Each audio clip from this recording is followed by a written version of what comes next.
I was standing out at the bus stop with my son, and the bus picked my son up at our house. I was in my pajamas, and she said, so we have a rental house that we're getting ready to sell. Dead face, like, can I take a shower first? My name is Kevin McIntosh, and this is The Closing Table, where we talk to experts about their experience in real estate all across the country. Let's go.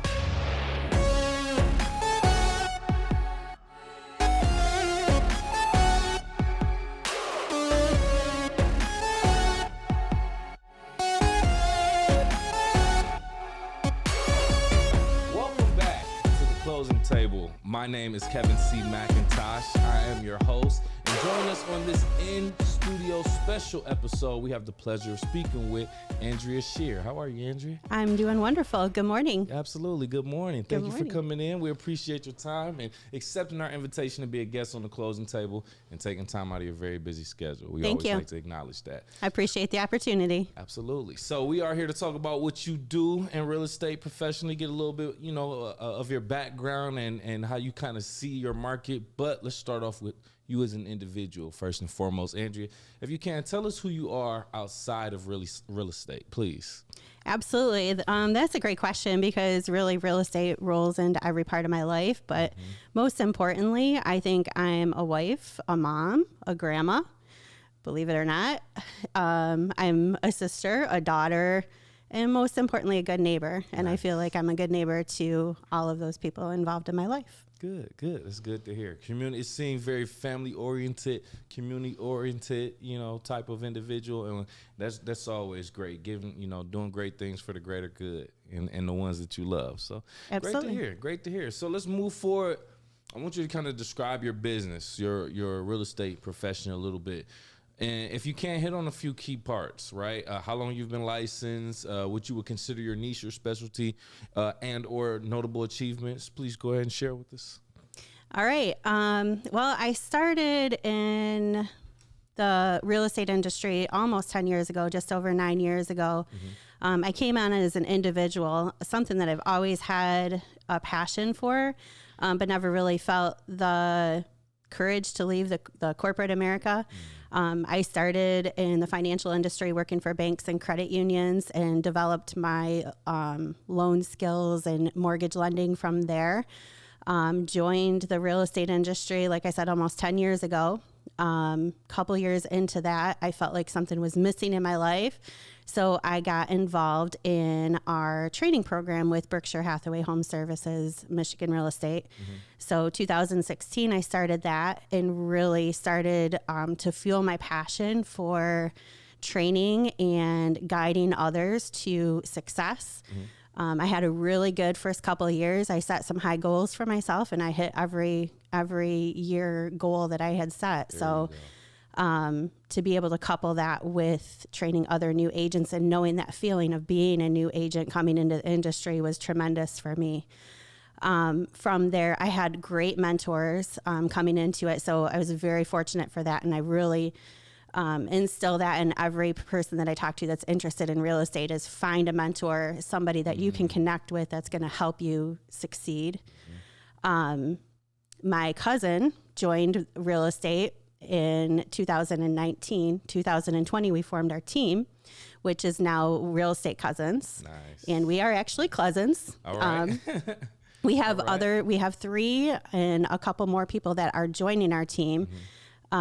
So our team is growing, and I still have that ability to help people grow and see their passion too. So I'm still working with the training program as well. So I get to participate with that.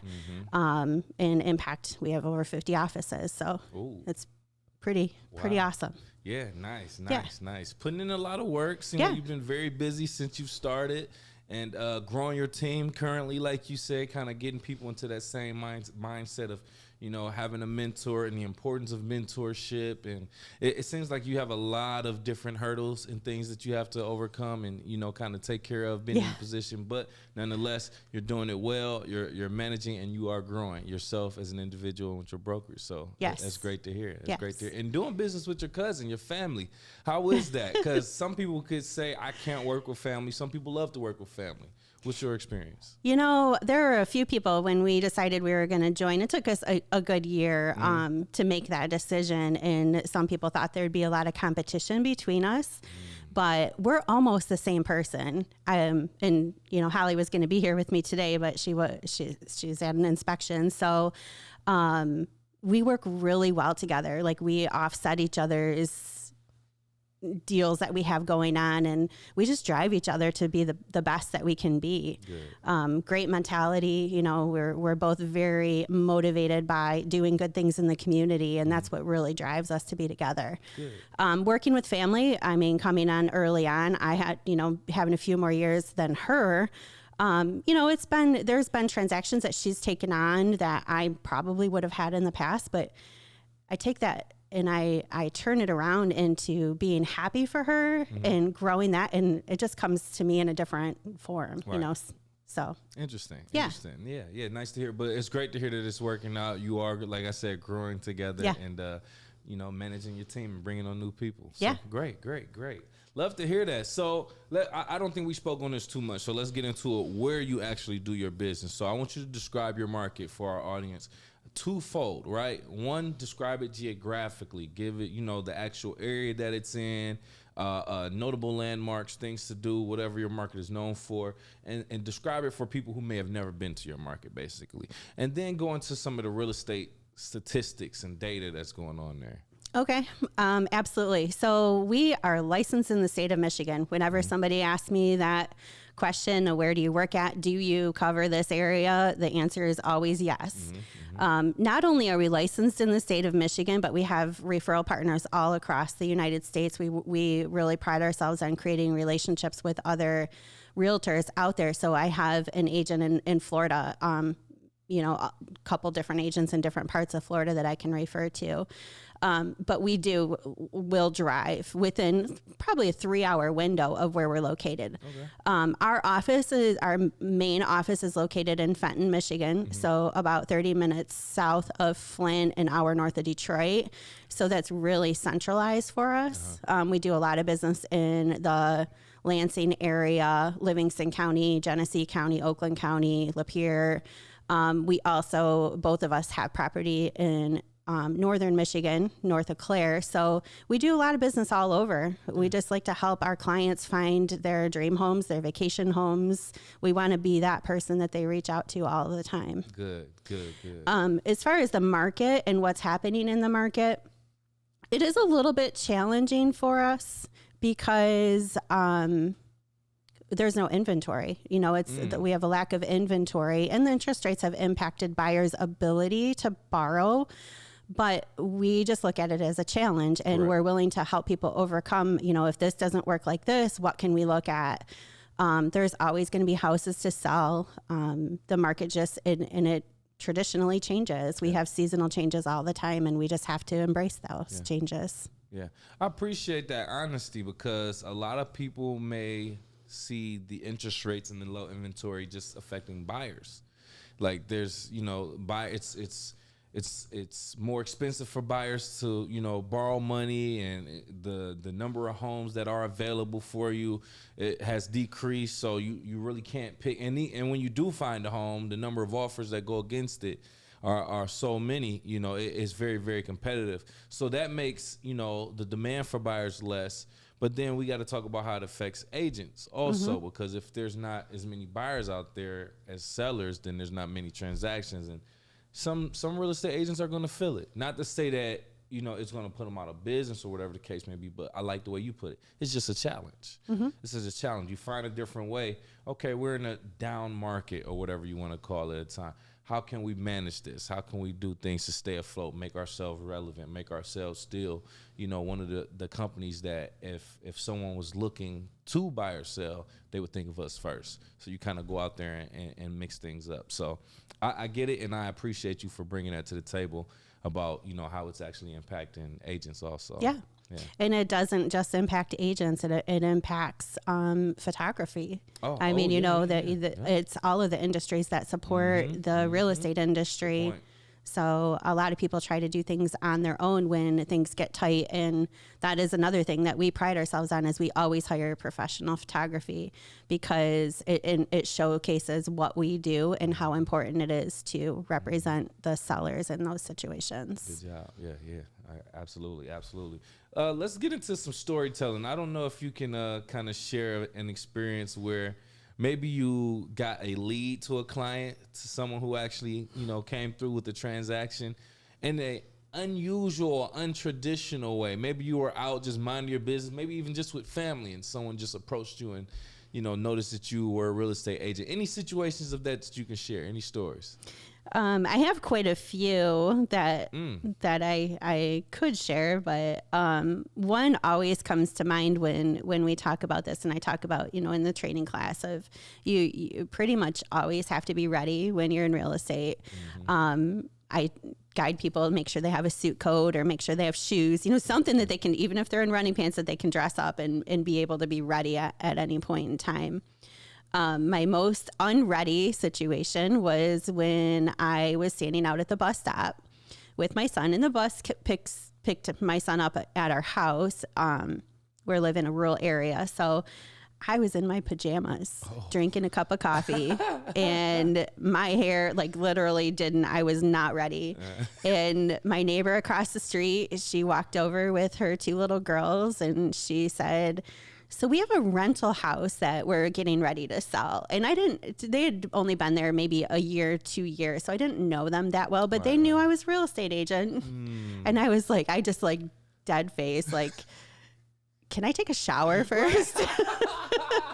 That's funny. I'll be right over after this. And I look down, I'm I'm in my pajamas. And hey, business is business when it comes time to it. I love that. Right on. I love that. But that still shows the work that you're doing regardless, even if you're not, you don't even know it. It's reaching people. Yes. It's reaching people. Yes. You didn't even know, like you said, you didn't even necessarily have that relationship with them, but they knew that you did real estate. I don't know if you pull up to your garage with a wrapped card that says Andrea real estate agent, but nonetheless, they still paid attention to see that. So that's great. I love to hear that. That's kind of interesting. And it's one of the turning points of my career too, when I walked into the local post office and they started asking me about real estate. And I was like, wow, it's actually happening. This is cool, Exactly. Start getting recognized for those opportunities. Love it. Especially when you're in the same community and you do it for so long. People get to see you and see what you do with different people and hear about you. Yeah, it can just work like that sometimes. It does, yeah. And some people often think that real estate is fun all the time, They want to do real estate. Yeah. That's actually how my cousin got into it. I helped them sell their house and purchase a home. And then right afterwards, she said, I want to get my real estate license. Oh, nice. I'm I made it look that easy, didn't I? Yeah, see. And that's the thing about being a professional, a great professional. I don't care what you're doing. An athlete, no matter what you're doing, if you're doing something well enough, to some people, it can look so easy. You can make it look so easy, but you can make it look hard at the same time. But I think that's what great people do at their job. They make it look easy and hard at the same time.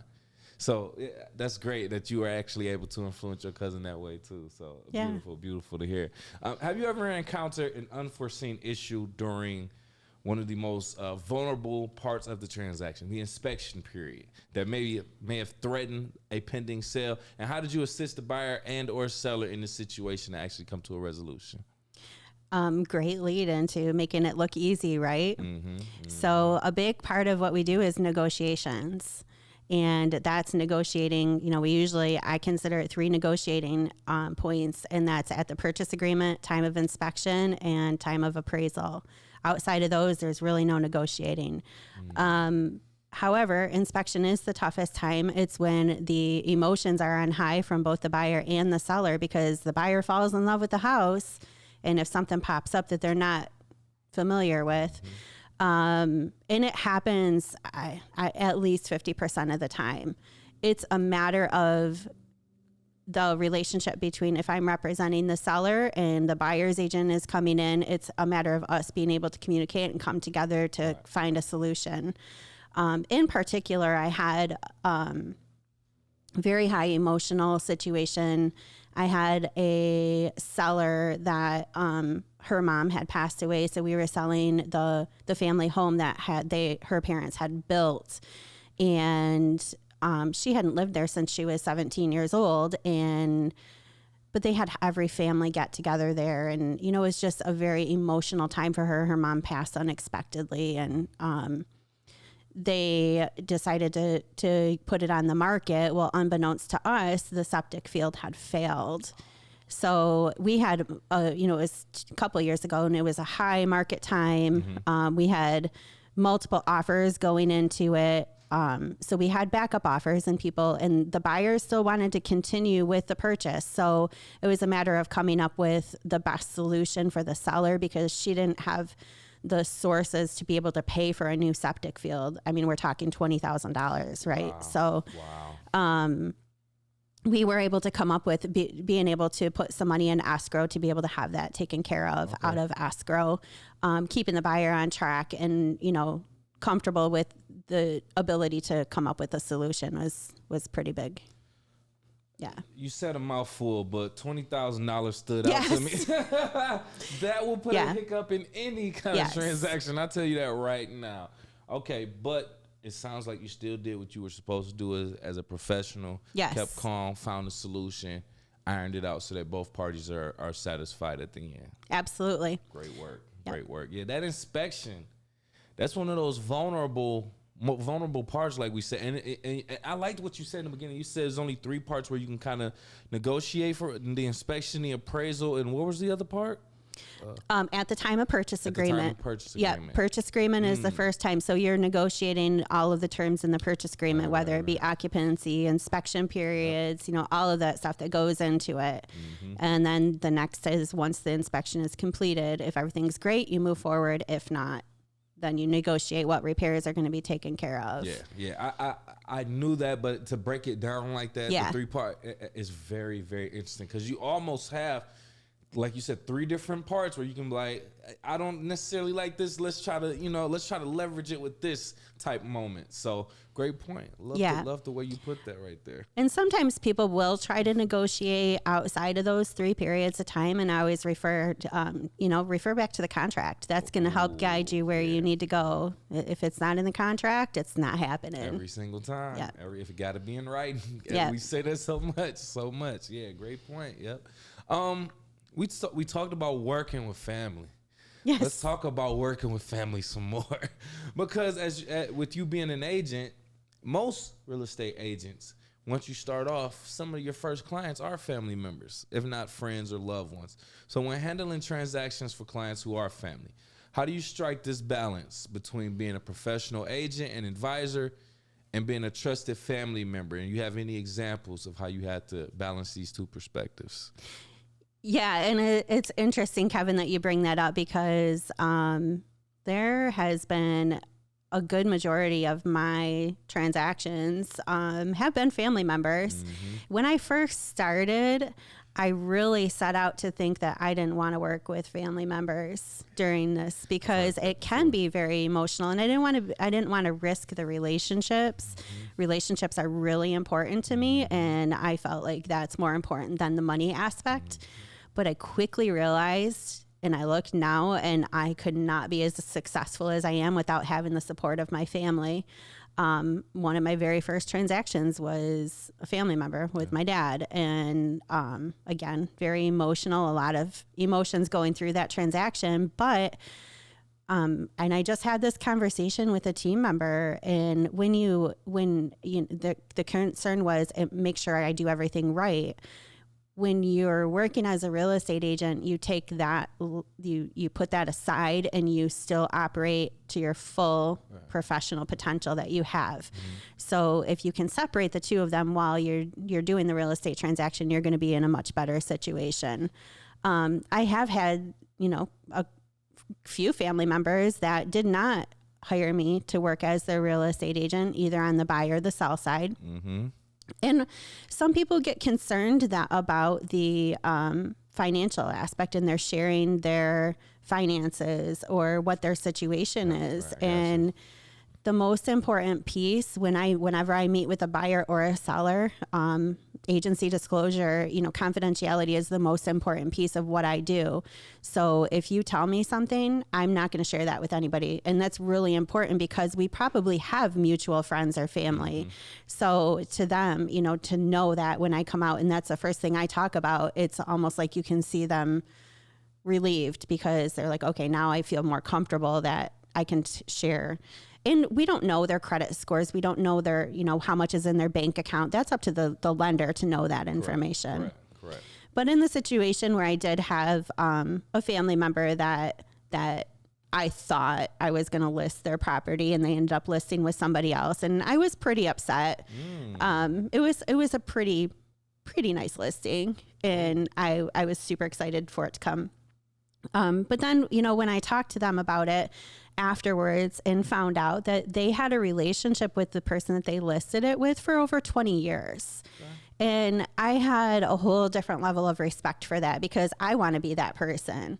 I want to be that person that whoever I work with remembers me 20 years from now and they call me back. So it was probably a blessing in disguise. Yeah, good point. You see, whatever's meant for you will be there for you. Everything happens for a reason. Love that perspective, but you just hit on so many great talking points, so many great clips that we are going to make from that point. But I didn't think about it, but it makes so much sense. Not everybody wants their finances to be known to even family members. Right. That is such a taboo topic. No one really wants people to know. I mean, let alone even the people they live with.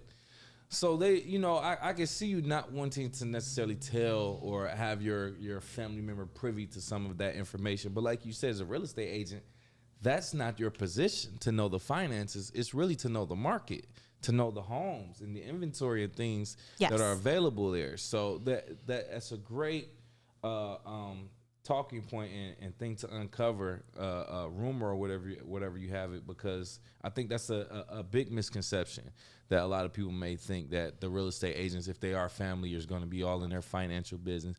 And also the fact that you respected their decision to go with another agent because they said they spent 20 years in it or they knew them for 20 years. So then, like you said, maybe you can be that for someone who does have another family member who is an agent, but you say, you know what, let me go with Andrea because I've known her longer. I know she does great work. And that's great to hear. Great talking points, by the way. Great talking points. Thank you. You can learn a lot from that. September, National Preparedness Month. Didn't know too much about it until I recently did my research. What are some basic necessities to help a homeowner prepare for a natural disaster in your market? And how have you helped the client prepare their home for an event or for elderly care? So interesting. I headed to your studio today down coming 96 westbound, and this is the first time that I've been down 96 since those tornadoes came through a few weeks ago. Yes. So National Preparedness Month that we're talking about, it really hit me. And there's a couple of homes, but mostly trees and billboards, and a lot of impact that a tornado or any natural disaster can have on your life. How do you prepare for those things? I think a lot of it is knowing your area and the potential for what could happen. We're in Michigan, so we have a lot of issues with flooding basements. One of the mottos that we use in real estate is if you're in Michigan and you have a basement, it's either flooded and been repaired, or it's going to flood in the future at some point in time. I hate to hear that, but it's so true. It really is. But there are things that you can do to prevent those things from happening. Spring thaw is usually when we see a lot of basements flooding because the ground is frozen and the water has nowhere to go. So reminding people about making sure the gutter extensions are on their house during, after they're doing fall cleanup and stuff like that, make sure the gutters are cleaned out. Very minimal, I think, things that need to be done. But sometimes as a new homeowner, you really don't know those things. So we do a lot of social media posts, reminding people of things, smoke detectors, the batteries to be changed. We usually do that twice a year. So that's really important. And not necessarily, I think, a little story that I went through, one of them, the tragic situations that I went through with one of my clients, who I consider, actually their family is good friends now. Not a natural disaster again, but they purchased their home in November, and then in March, the following March, they had a home fire. And it was actually the first day of COVID shutdown. So we were not supposed to be on the streets or anything in Michigan. Yes. We were pretty much on lockdown. Real estate agents were non-essential. So my client called me. I think the second call that she made after the house caught on fire. Luckily, she was working from home. Okay. Her children were in the basement at the time, and the fire started in the basement. It was early morning, like an 8 o'clock or 8:30 in the morning. And I got there. I lived not too far from them, and the fire department had arrived and put the fire out. But it was, the whole entire basement obviously was, covered in water, smoke damage, fire damage and stuff. And it was just such an emotional thing to have to go through with them as a real estate agent and as a friend, to be able, and I was fortunate because we got contact from the Red Cross. Okay. So I was able to have this Red Cross letter to be able to help them find housing, temporary housing. But again, because of the COVID issues and trying to get into houses and look at them even was really just but so what we've done, and we're still working on it, but we want to take that experience and be able to educate the public on fire prevention. Right. So we're working on trying to put together a community event to be able to bring more awareness to that. But in my heart, it's like I always remind people, even going through inspections, I'm looking for smoke detectors. Yeah. I'm looking for any type of fire hazard. And they had another fire that happened from a sump pump starting on fire. So yeah, they've had 2 fire experiences. So luckily that was very minor and, was able to get under control. But so again, that's not a natural disaster, but it's still something, a tough situation that people have to go through. No, absolutely. And it's something as minor or something that we don't think about, like the smoke detectors, or changing the batteries in the smoke detectors, or the carbon monoxide alarm, and making sure you have a fire extinguisher in your residence. Those type of things are things that you may overlook, but until something happens, unfortunately, you don't necessarily even think to be prepared with those type of items. So it's good that you take that type of experience and share that to help people be aware and more conscious of these situations. Yes. So yeah. I couldn't imagine. Thank goodness everybody was okay. Yes. Yeah. Thank goodness everybody was okay. So in your opinion, what do you feel like is the most challenging aspect of the real estate industry? And do you have any situation that you've been in that kind of exemplifies this challenge? Well, there are a lot of things that impact the challenges in real estate. I think, in my opinion, the biggest challenge is your own personal mindset.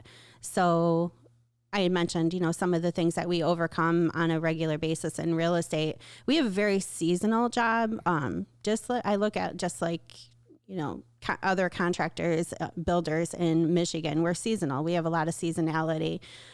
So we have to get used to the ebbs and flows, the mountains, the valleys, the differences in the business that we have. It's just a matter of learning how to utilize those downtimes, stay in the business. Remember to get up every day and try to do 5 things in real estate. Even if you don't have a client that you're talking to, keeping yourself motivated is probably the biggest challenge, and probably why most people fail in real estate, because you don't have somebody telling you every single day what you need to get up and do. It's a matter of making your own dreams come true and being the power behind it. You don't have anybody else to blame if you don't have the business. It falls on your own shoulders, and you have to learn how to work things a little bit differently. I think the other thing that I had was the challenges of lack of inventory, and again, your mindset, but looking at things outside of the box, how to create the inventory if you have buyers that you're looking specifically for. So go into the old-fashioned door knocking and making phone calls and sending postcards and doing those type of things. Yep. We've heard of those methods before too, getting out in the streets, putting boots to the ground, knocking on doors, like you said, sending out letters and EDDM and things like that. People aren't going to come to you. You have to get out there and be available for it. Oh yeah, correct. I like that, creating your inventory. But I mean, you're an entrepreneur nonetheless. I mean, you're a small business owner in a way, entrepreneur in some type of way. But you have to literally be your own motivation. You have to go out and get those sales, get those leads. Sales is the biggest part of any job, any company for the most part. So you have to be that salesperson. You have to go out there and like you said, make sure you're doing 5 things real estate related every single day, whether you currently have a lead or not, or client that you're working with. Great point. One of the things that I love to do, my son is an entrepreneur also. He owns 2 automotive shops, and he's a coach for a national coaching organization too. So he sends me podcasts to watch all the time. So I really get I love watching the motivational, the people, and sometimes you don't watch the entire thing, but you always come up with some kind of great idea out of it. Good point. Good point. Yeah, same thing. Sometimes it can be the littlest things that can inspire you. Or, it's just, you just take that and you're like, you know what? I should get this. Yeah, you know what? Maybe I can be this person, and it could just be the spark for you to can take off. Yes. Absolutely. Yep. What key lessons have you learned about yourself, the real estate industry, and the importance of serving others when you look throughout your career? Most importantly, that I look back at the things that I learned from the managers that I've learned in the past, and it comes up quite often. But one of the things that always held me back in my career, my previous careers, was confidence. Having the confidence to get on camera, having the confidence to get in front of a group of people that you've never met before. Doing those type of things. And when, Lori, one of my managers, had brought that to my attention, she's like, that is the only thing holding you back. And so I took it as an opportunity to learn how to increase my confidence more than ever. And it just opened up so many windows and doors for me that it also took me to a different level, where things that I'm afraid of, or conflict that I never, most people don't like to deal with conflict, turn it around and make it into a positive thing. And again, that goes back to your mindset. And again, I have my cousin to thank for that, because she has such a positive mindset, and I can bounce ideas off of her. And sometimes you get in a rut, and you've got that person to bounce you right back to where you need to be. Correct. Yeah, it's that's the good thing of working with family member, not even just family members, but someone that you actually trust. Yes.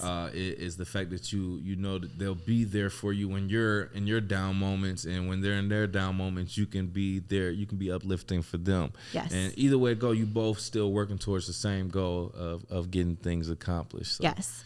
And our dynamics within our entire team, we're so fortunate, because we really weren't looking to build our team. These people just presented themselves, and it's, we found such a perfect fit, and we all have that same impact for each other. And it's an amazing place to be. Nice. So I love it. Yes. Great to hear. And we can kind of feel that from your energy, and that you're very passionate about your career and your profession. Well, thank you so much for being here and pulling up a chair in person to the closing table. We appreciate it so much. At this point, if you have any last words or want to tell people how to reach out to you, please do so now. Fantastic. We are actually starting a second line of business. We call it second cousins, second income. Oh, nice. So we are looking for referral partners, people that are interested in real estate but may not have the capacity to do real estate full time, to get their license and be a part of our team in helping to build wealth for you and for our team growing forward. So if you'd like, you can reach out to me. My phone number is 810-919-1375. You can also find us at www.recuz.com. Real Estate Cousins. That's who we are. There it is. Thank you so much again for being in studio with us. We appreciate it. For our YouTube audience watching right now, if you've gotten to this point in the video, do us both a favor and hit the like button, please, and thank you. Make sure you also share the content and subscribe to our channel. And if you are listening on Apple, Spotify, or any other podcast platform, please do the same. Give us a like, a 5-star rating, and subscribe for our latest content. I like to leave our audience with a question to get their brains turning before we leave here. So this is for you, audience. Do you believe your home and family is prepared for an event or for the care of loved ones? If so, what makes you prepared? If not, what do you need to be prepared? Don't tell us now. Leave it in the comments below. Besides that, we'll talk to you next time.